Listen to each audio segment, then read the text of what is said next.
Assalomu alaykum qarindoshlar. Assalomu alaykum Farmon ukam. Mana sizlar shu oyatlarni mushtal o'qiblar sizlarga tashlab bersa va ular o oyatni umuman bir ummatning manfaati uchun emas, o'zining beshiga bir kun kelgan chaqda, o'zi bir ojizlik yo'liqqan chaqda, o'zi bir boshqalar tarafidan besimga duch kelgan vaqtda, boshqalarga o'zi tanho, yolg'iz tanho qarishtirishda o'zini ojiz his qilgan vaqtda o'zi uchun suiiste'mol qiladi. O'zi uchun suiiste'mol qiladi.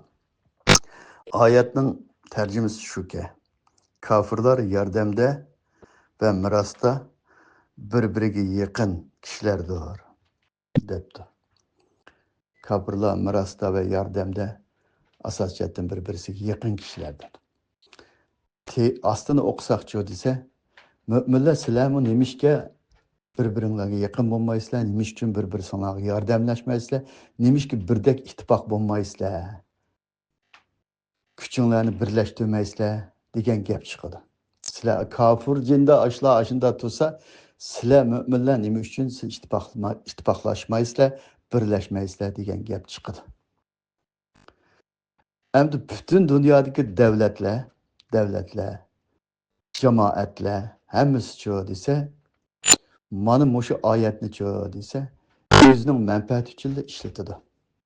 Haqiqiy adolat uchun, haq uchun, oyatning ko'rsatayotgan yeri uchun, haq oyatning ko'rsatayotgan, maqsad qilayotgan yeriga ishlatamdi desa, bu oyatga bizlar Uyg'ur xalqilar bu oyatga amal qilaylik. Bu oyatga amal qilaylik. Biz yana maqol tamsidan birini olib qo'yaylik. O'zim patmagan kamaga g'alva bog'lay qo'ngamga degandek, biz o'zimizning tag'ada bir dushmani tursa, zaminimiz tajovuzga uchirgan tursa, butunlay narsalarimiz talon-taraj uchirgan tursa, hammanimizdan ayrilib qilayotgan tursak, biz o'sha oyatning hukmi bo'yicha boshqalar bilan birlashimiz deb avora. Boshqalarning biz bilan birlish majburiyati yo'qmi-ki? Boshqalarning o'sha oyatning hukmi bo'yicha bizga Uyg'ur xalqining orqasida turish haqqi yo'qmi-ki? Agar bu oyatni shu ummatchilikka chaqirayotgan, shu ummatning birlashishiga chaqirayotganlar, agar mushu oyatga amal qiladigan ishi bo'lsa, hozir dunyoda mushu oyatni o'qib birdan bir ko'rsatadigan millat biz bo'lishimiz kerak. Agar mushu oyatga shular amal qiladigan ish bo'lsa, mushu oyatni o'qib butun arabning shayxlari bir yerda bundaqli urush chiqib qolganda, yo Eron bilan Isroilning o'tirida, yo Falastin bilan Isroilning o'tirida, shu o'zining territoriyasida, shu yerda o'ziga tahdid bo'lgan, o'ziga qalaymaganchilik olib kelgan shu doirada shunda bir ish chiqqan chaqda dunyo musulmonlarini o'zining atrofiga chaqirish uchun ishlatadi. Agar bu oyatni haqiqiy o'rniga ishlataman deydigan bo'lsa, haqiqiy Allohning chaqirayotgandek bir haqiqiy mushunga amal qilaman, mush oyatga hayotimni tatbiqlayman deydigan dunyodagi butun Shiyaning musulmon mollolari bo'lsin, Sunnining mollolari bo'lsin, hammasi desa, Sharq Turkiston degan ayat bir zimin bor, Uyg'uriston degan bir zimin bor. Allohning yaratquchi sifatini inkor qiladigan bir kofir, dunyo o'zligidan paydo bo'lib qolgan deydigan bir kofir, ularni besib, ziminlarni talon-taraj qilib, xalqni o'ltirib, dunyoda yo'q qilib etish holatiga ketib bordi. Butun dunyodagi musulmonlar hammamiz mushu sura Anfalning 73-oyatining hukmi bo'yicha ashlarning orqasida turishimiz kerak, ashlarga qarshi berishimiz kerak, ularning inqilobini qo'llashimiz kerak, moddiy va ma'naviy jihatda ashlarning orqasida turishimiz kerak. Çin komünistleriga, yani Xitoy hukumatiga umumyüzlük hemmimiz qarıştırışımız kerak deb mayli davlat nomidan bo'lsin, mayli shaxsiy o'zining bir mo'llaliq sifati bilan bo'lsin, mayli bir jamoat sifatida bo'lsin, hammasining agar mushu oyatga amal qilish niyati bo'lgan bo'lsa desa, amal qilish niyati bo'lgan bo'lsa, Allohning chaqirayotgandek, Allohning maqsad qilgandagidek yeriga tushiray mushu oyatni.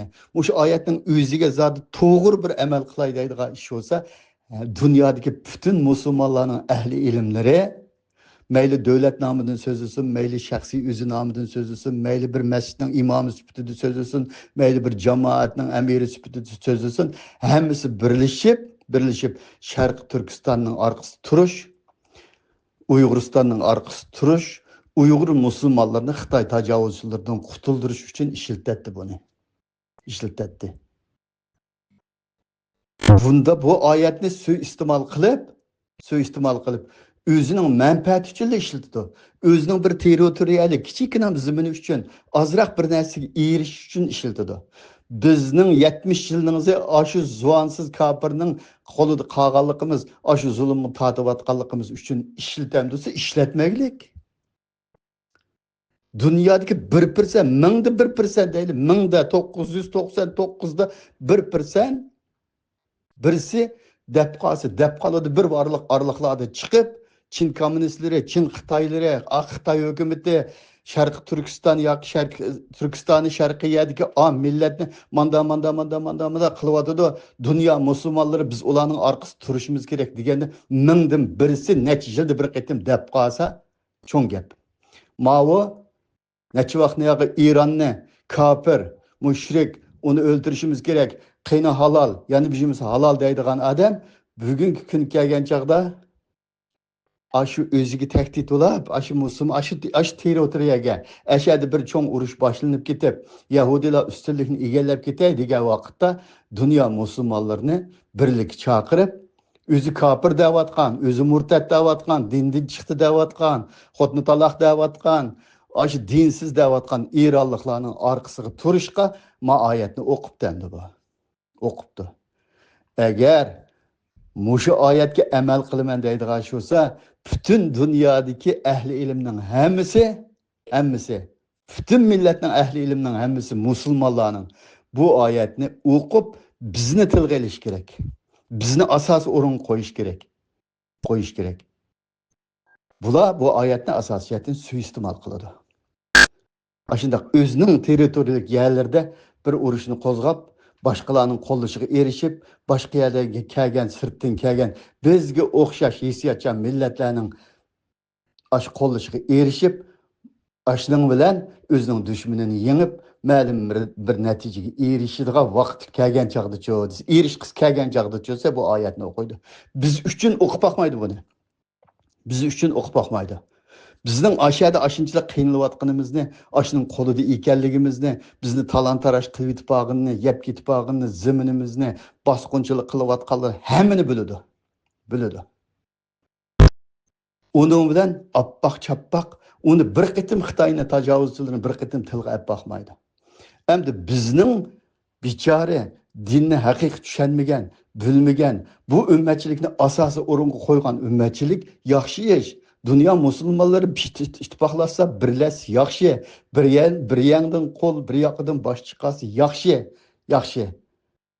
Lekin bizning desa, bizning osh qadar ig'ir beshimizda kun to'sa, oshu qadar zulmda to'saq, oshinchilar bir dushman bizni besib turibsa, dünya musulmonlari bizning orqamizda turmasdan, biz ularning orqasiga kirib, ashlarga yordam beraman deb ketishimiz.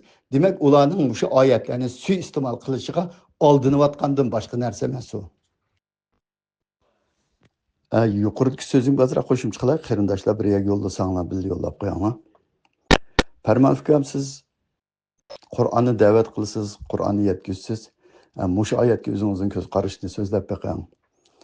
Birisi yana mushu Iron tarafda turishga, Iron tarafda turib Yahudilar qarashtirishda mushu oyatni so'zlab siz bunun qanday qaraysiz demoqchimisiz? Oyatga biz hech qanday qaramaymiz. Oyatga Allohning da'vat qilganidek qaraymiz biz. Biz Allah'ның da'vatqinidek qaraganligimiz uchun Allah'ның da'vatqinidek bo'lmamsa deb qaqshavatimiz. Allah'ның da'vatqinidek bo'lmamsa deb hem Uyg'urni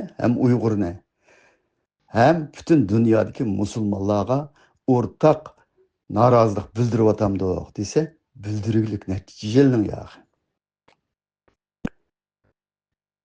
Dünyadaki musulmonlarning Allah'ның degandek birlik ittifoqlik hosil qilib, zulmga qarshi turishda bir o'rtaqlik hosil qilish to'g'rimi desa to'g'ri. To'g'ri. Bu oyat zulmga qarshi turishda, yani şu zulüm karıştırdı. Kapır emasçı mı? Peygamber Aleyhisselam kapır karşı kurash qilmadi, zulüm karşı kurash qildi, ta'kidlab qo'yay. Zulümga qarshi. Bir qadın turgan tamga üstüydigan zat emas. Qur'onni turgan tamga üstünglar degan emas. E'tiqodda asos jihatdan ixtiyorlikqa qo'yib o'tgan. Islomda birlik hosil qilinglar degan. Islom degan nima? Islom degan birlik, barobarlik, ittifoqlik. İttifaklık. İslam çoğun iki bir prensipini öz içine aldı. Birisi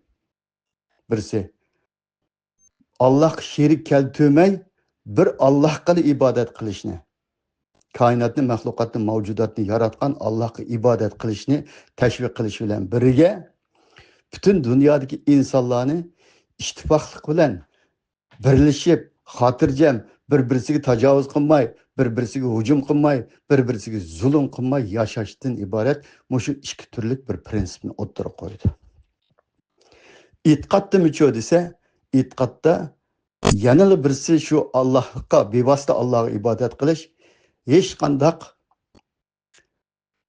boshqa narsani Allohga sherik keltirmaslik, faqat bir Allohga ibodat qilishga buyurish bilan birga başkalarının dini itiqad sebeplik başkalarını kemsitişke, başkalarını itiqad sebeplik öldürüşke, başkalarına itiqad sebeplik hücum kılışka, başkalar bilen itiqad sebeplik uruşka buyurmaydı. Buyurmaydı. İtiqad mı? İki prensipini öz içine aladı. Birisi şu İslam iki prensipini öz içine gelip birisi tinchlikni, birisi faqat bir Allah'a çağırışni öz içine algan bolsa, e'tiqodchi desa faqat bir Allohga chaqirish bilan, ikkinchisi dinda zo'rlamaslikni. Hamma odam o'zining dinida yashayversa bo'ladigan, e'tiqod sababli o'zaro so'qashmaydigan, hargiz jidal majra qilmaydigan. Hech kimning dini e'tiqodiga aralashmaydigan, muqaddasatlarga tegmaydigan, lekin bir tinchlik hosil qilib, adil bir jamiyat barpo qilishni e'tiqodmi buyuradi. Mana shunday tushunamiz bu dinni. Mana shunday tushunamiz. Lekin Allah dünya musulmonlarini birlashishga, ittifoqlashishga chaqirdi. Zulümü karıştırıştı, birdek buluşuk çağırdı. Biz zulümü karıştırıştı, birdek bulaylı, ittifak bulaylı. Meyli dinge itiqad kıldığının olsun, itiqad kılmaydığının olsun, zulüm karıştırıştı, birdek bulaylı deyip, moşu milletki yetkizişi bilen birge, dünyadaki İslam dinine itiqad kıldığın bütün milletki narazılık bildirip geldik mi? Bildirip geldik.